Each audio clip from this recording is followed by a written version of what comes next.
Hidup salah satu makhluk paling anggun di hutan tropis kita. Ia tak mengaum seperti harimau, tak mencakar seperti beruang. Namun keberadaannya adalah simbol keseimbangan alam.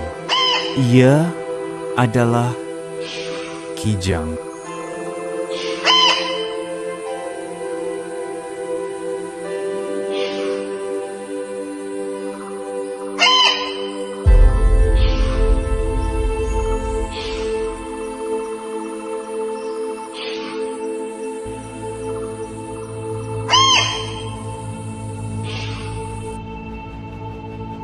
Kijang, sosoknya mungil, lincah, dan seringkali hanya terlihat sekilas, sekejap hadir, lalu lenyap di balik semak rimbun, seolah menjadi bagian dari bayang-bayang hutan itu sendiri.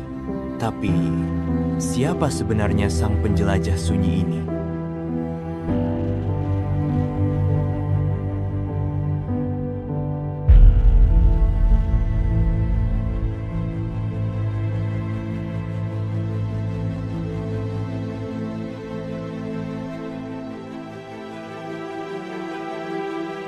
Kijang dalam bahasa ilmiah dikenal sebagai Muntiacus, merupakan anggota keluarga Cervidae, kerabat dekat rusa.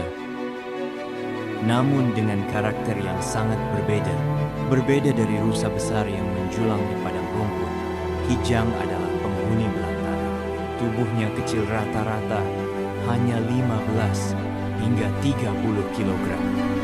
Namun tubuh itu dibentuk oleh alam untuk satu hal: bertahan hidup dalam kesunyian.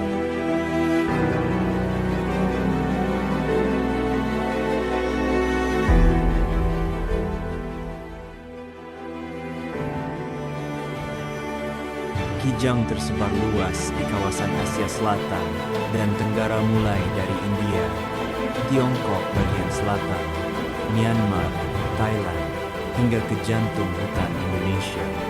Mereka hidup di berbagai tipe habitat, dari hutan tropis lembab yang dipenuhi kabut pagi, bahkan hingga ke savana terbuka yang gersang.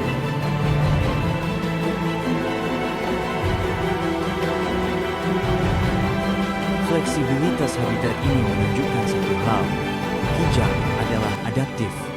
Ia berkembang dalam kondisi yang keras maupun lembut, sepanjang masih ada ruang untuk berlindung dan hidup. Tubuh Kijang bukanlah tubuh petarung, tapi tubuh penghindar. Warna coklat keemasan yang menyatu dengan daun kering.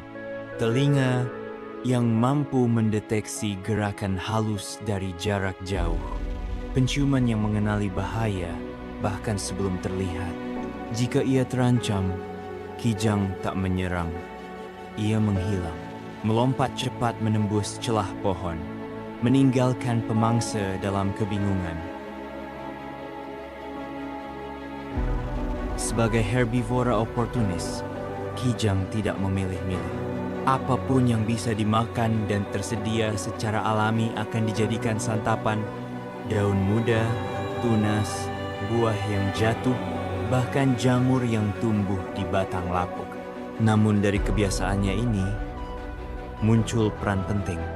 Kijang adalah penyebar biji alami. Ia menelan biji dari buah-buahan hutan, lalu mengeluarkannya di tempat lain. Dan biji-biji itu akan tumbuh menjadi pohon baru, menjadi hutan baru. Tak seperti hewan berkaki empat lain yang hidup berkelompok, Kijang adalah makhluk soliter. Ia hidup sendiri dan menjaga wilayahnya dengan tegas. Melalui kelenjar preorbital di bawah matanya, ia meninggalkan jejak aroma. Sebagai sinyal bagi Kijang lain, wilayah ini sudah ada yang punya. Dan ketika ada ancaman, ia akan mengeluarkan suara yang khas seperti gonggongan kecil. Terdengar mengejutkan, bahkan menyerupai anjing kecil.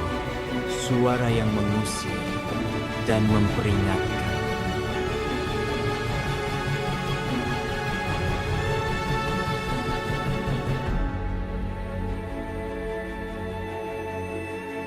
Setiap tahun, Kijang betina hanya melahirkan satu anak.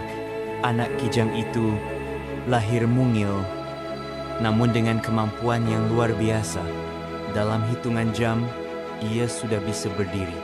Dalam beberapa hari, ia sudah mampu mengikuti induknya menjelajah hutan.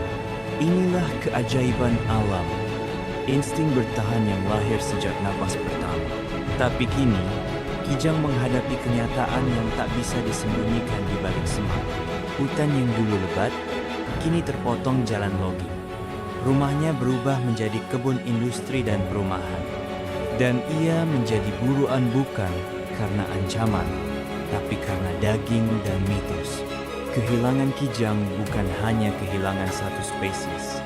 Kita kehilangan penyebar biji. Kita kehilangan simbol hutan yang seimbang. Tapi belum terlambat. Masih ada hutan yang tersisa. Masih ada kijang yang menatap pagi. Masih ada harapan asal kita memilih untuk bertindak. Kijang adalah bagian dari keajaiban alam Indonesia.